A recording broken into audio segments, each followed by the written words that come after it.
আমরা আজকে যে টপিক নিয়ে আলোচনা করব সেটা হচ্ছে এইচডিএফসি ব্যাংক। তো এইচডিএফসি ব্যাংকের যদি ওভারঅল পারফরমেন্স দেখি তো দেখো, আজকের দিনে দাঁড়িয়ে ওয়ান ডেতে তার পার্সেন্টেজ আসছে, তার রিটার্ন আসছে 1.15%। তাহলে আমি যদি এখন এগুলো বাদ দিয়ে 1 ডে, 1 উইক, 1 মান্থ, 3 মান্থ বাদ দিয়ে যদি আমি লাস্ট 6 মান্থে যদি দেখি, তাহলে 25.313% ডাউনে চলছে। এক বছর রিটার্ন যদি আমি দেখি, তাহলেও দেখো নেগেটিভে আছে 24.67%। 3 ইয়ার্সে যদি দেখি 7.37% রিটার্ন, এবং 5 ইয়ার্সেও যদি দেখি তাহলে দেখো সামান্য মাত্র 0.78% মানে রিটার্ন দিচ্ছে। বুঝতে পারছো কথাটা? মানে আমি মানে এত কম রিটার্ন, এত একটা কম রিটার্ন। আর এটা হচ্ছে টপ মানে 50 স্টকসের মধ্যে আমাদের যে বেস্ট 50 স্টক, যেমন এনএসসির মধ্যে যে লিস্টেড করা হয় যে টপ 50 স্টকস, তো নিফটি 50 যে বলা হয়, তো নিফটি 50-র মধ্যে কিন্তু এইচডিএফসি ব্যাংকের প্রচণ্ড নাম। ঠিক আছে, কিন্তু তার ওভারঅল রিটার্ন যদি দেখি ওভারঅল রিটার্ন 1 ইয়ারের, 3 ইয়ারের, 5 ইয়ারের এবং এবং রিটার্ন যদি দেখি পুরো এখন থেকে মানে শুরুর থেকে শেষ অবধি, মানে মানে যেখানে জবের থেকে এটা লিস্টেড হয়েছে তবে থেকে এখানে এটা রিটার্ন ভালো দিয়েছে। কিন্তু বিগত 5 বছর তার রিটার্ন যদি তুমি দেখো, মানে 5 বছর আগে যদি তুমি তুমি যদি টাকা রাখতে, তাহলে তোমার 0.78% একশোতে তোমার এত টাকা পেতে, মানে 100 টাকা যদি তুমি এই কোম্পানিতে ইনভেস্ট করতে 5 বছর আগে, তাহলে তুমি পেতে এই 100 টাকার বিনিময়ে পেতে 0.78% রিটার্ন, মানে 5 বছরে। বুঝতে পারছো তো এটা কত ডাউনে এই স্টকটা চলছে। আবার স্টকের মধ্যে হাইপ বানিয়ে রেখেছে, মানে সবাই, যে কোনো মিউচুয়াল ফান্ড তুমি যদি খুলে দেখো, যেমন এইচডিএফসি ব্যাংকের অনেকগুলো শেয়ার নিয়ে রেখেছে অনেক মিউচুয়াল ফান্ড, কিন্তু রিটার্ন একদম মানে জঘন্য অবস্থার মধ্যে পড়েছে। কিন্তু মার্কেট ক্যাপিটালাইজেশনের দিক থেকে নো ডাউট খুবই ভালো। পি রেশিও দেখো, ইন্ডাস্ট্রি পি রেশিও মানে ব্যাংকের যে প্রাইভেট ব্যাংকের যে পি রেশিও, তা 12.41 দিচ্ছে, কিন্তু এই ব্যাংকের রেশিও হচ্ছে 14.35। পিবি রেশিও ঠিকঠাক আছে। ডেট টু ইকুইটি, ব্যাংকের তো ডেট টু ইকুইটি নাই, কিছু নেই। ঠিক আছে, ডিভিডেন্ড ইল্ডও দিচ্ছে দেখো 2.10% ডিভিডেন্ড ইল দিচ্ছে। বুক ভ্যালু দেখো 377.66। এইসব ফান্ডামেন্টাল অ্যানালাইজ করেও কিন্তু অনেকটা মোটামুটি ভালোর দিকেই বলা যায়। ফান্ডামেন্টাল অ্যানালাইসিসে যদি আমি করি, খুব ভালো একটা কোম্পানি। তো স্টক মার্কেট এমনই যে ফান্ডামেন্টাল তার অনেকটা স্ট্রং আছে, চার্টও স্ট্রং, কিন্তু রিটার্ন সে দিতে পারছে না। আবার কোনো কোনো কোম্পানি আছে ফান্ডামেন্টাল এতটা স্ট্রং না, চার্টও এতটা স্ট্রং না, কিন্তু খুব ভালো রিটার্ন দিচ্ছে। ঠিক আছে, তার যদি ওভারঅল পারফরমেন্স দেখো, ইয়ার বাই ইয়ার ব্যাংকের গ্রোথের যদি পারফরমেন্স যদি তুমি দেখো, তাহলে ইয়ারলি আমি যদি দেখি, তাহলে ইয়ার বাই ইয়ার তার কিন্তু রিটার্ন কিন্তু তার প্রফিটের দিকটা কিন্তু বেড়ে যাচ্ছে, কিন্তু স্টকের গ্রোথটা একদম নেই বললেই চলে। ঠিক আছে, 5 বছর তবুও তো রিটার্ন দিচ্ছে। 3 বছর 4 বছর আগে যদি এটা দেখি, তাহলে তো এগুলো তো নেগেটিভ রিটার্নের দিকে চলে যাচ্ছে, তাই না? ঠিক আছে, তাহলে 1 ইয়ার সিসিআর রিটার্ন দেখছো, দেখো দেখো তার -3% দিচ্ছে। ঠিক আছে, রেভিনিউ গ্রোথের দিকে, রেভিনিউ যদি গ্রোথ যদি করি, তাহলে 1 ইয়ার যদি গ্রোথ যদি দেখি, বিগত বছরের যে এইচডিএফসি ব্যাংকের গ্রোথ যদি দেখি, তাহলে -3% গ্রোথ। ঠিক আছে, 3 ইয়ার সিএজিআর যদি দেখি 41%, ঠিকঠাকই আছে, কোনো অসুবিধা নেই। কিন্তু এইচডিএফসি ব্যাংক অনেক ইদানিং অনেক নিউজে ছিল, তার বড় সিওরা, তার যে বড় বড় যারা অফিসাররা ছিলেন, তারা কিন্তু ব্যাংক ছেড়ে ছেড়ে যাচ্ছে।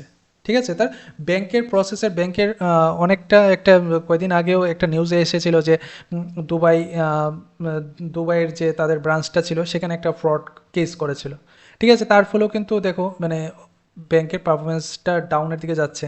বড় বড় যারা অফিসাররা আছিলেন, সিইও বগেরা আছে, তারাও কিন্তু এইচডিএফসি ব্যাংক ছেড়ে ছেড়ে যাচ্ছে। তার কারণ বিভিন্ন ভিতরে যে তার ইন্টারনাল পলিসিগুলো যে আছে, তার ইনকাম করার যে পলিসিগুলো আছে, এই পলিসিগুলোর কারণে এইচডিএফসি ব্যাংক কিন্তু এখন বদনামের দিকেই যাচ্ছে। ঠিক আছে, তাহলে আবার দেখলাম যে সবসময় যে ফান্ডামেন্টাল এবং চার্ট স্ট্রং থাকলেই যে কোম্পানি একটা ভালো কোম্পানি, সেটা আমরা বলতে পারি না। তার দেখো ফান্ডামেন্টালও স্ট্রং আছে।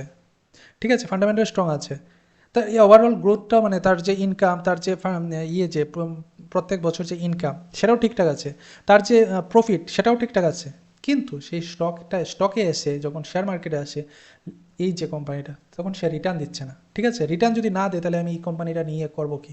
ঠিক আছে, এখন যদি তার শেয়ার হোল্ডিং প্যাটার্নটা যদি আমি দেখি, ফরেন ইনস্টিটিউশনের কাছে অনেকটা, ফরেন ইনস্টিটিউটের কাছে 44.05% আছে, মিউচুয়াল ফান্ডের কাছে আছে 29.54%।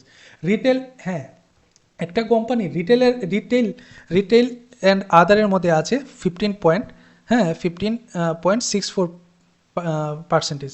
আদার ডোমেস্টিক ইনস্টিটিউশনের কাছে 10.78। ডোমেস্টিক ইনস্টিটিউশন যেমন ধরো এলআইসি হয়ে গেল, বিভিন্ন ইন্স্যুরেন্স কোম্পানি হয়ে গেল এগুলো। আর ফরেন ইনস্টিটিউশনস মানে বাইরের যে এফআইআইগুলো যে আছে, মানে বিভিন্ন দেশের যেমন বিভিন্ন দেশের তোমার আছে, পেনশন ফান্ড আছে, এই যে এরপর গভর্নমেন্ট, অনেক কান্ট্রির গভর্নমেন্টের অনেক ধরনের ফান্ড আছে। তো ফান্ডগুলো এসে মানে ওয়ার্ল্ডের বিভিন্ন দেশে যে স্টক মার্কেটের মানে যে স্টকের মধ্যে তারা গ্রোথ দেখে সেটার মধ্যে নিবেশ করে। তো এইটার মধ্যেও যদি তুমি নিবেশ করতে যাও, এখানে দেখো এটার মধ্যে আছে ফরেন ইনস্টিটিউশনের টাকা অনেকগুলো আছে। ঠিক আছে, মানে অনেক মিউচুয়াল ফান্ড, আমাদের দেশের মিউচুয়াল ফান্ডের যে পরিমাণে স্টক আছে তার থেকে কিন্তু ফরেন ইনস্টিটিউশনের মানে স্টেকটা বেশি আছে। আর ইদানিংকালে দেখা যাচ্ছে যে ফরেন ইনস্টিটিউশনরা কিন্তু ইন্ডিয়া থেকে টাকা মানে তুলে তুলে কিন্তু তারা তাইওয়ানে যাচ্ছে, তারা কোরিয়াতে নিবেশ করছে, জাপানে নিবেশ করছে। কারণ এখন এআই একটা বোম চলছে, তো ফরেন ইনভেস্টররা এখান থেকে ইন্ডিয়ার থেকে উঠিয়ে নিয়ে যাচ্ছে। এবং ইন্ডিয়ার মধ্যেও গ্রোথটা কিন্তু অনেক নেগেটিভের দিকে আসছে। বিগত বছরে যদি আমরা স্টকগুলো দেখি, যদি এই এক বছরের ভিতরে নেগেটিভের দিকে রিটার্ন গেছে, তারপরে অনেক ট্যাক্স, হাই ট্যাক্স দিতে হচ্ছে। তো ফরেন ইনভেস্টর কেন থাকবে, কেন ইন্ডিয়ার মার্কেটে নিবেশ করবে? তারা তো এসেছে টাকা দিয়ে টাকা বানানোর জন্য। তারা তো এত ট্যাক্স দিয়ে, তারপরে এত কিছু ঝামেলা করে তারা কেন রিটার্ন করবে, কেন ইনভেস্ট করবে? আর বাইরের কোম্পানিগুলো, বাইরের কোম্পানি বা শেয়ার মার্কেটগুলো অনেক তাদের সুবিধা দিচ্ছে, তো সেই কারণে ফরেন ইনভেস্টারটা টাকা তুলে নিচ্ছে। তো আর এই কোম্পানির মধ্যে এইচডিএফসি ব্যাংকের মধ্যে দেখো ফরেন ইনস্টিটিউশনও বেশি আছে। তো এখান থেকে যদি টাকাটা পুল আউট করে তাহলে স্টকটা কিন্তু আরও নিচের দিকে নামবে।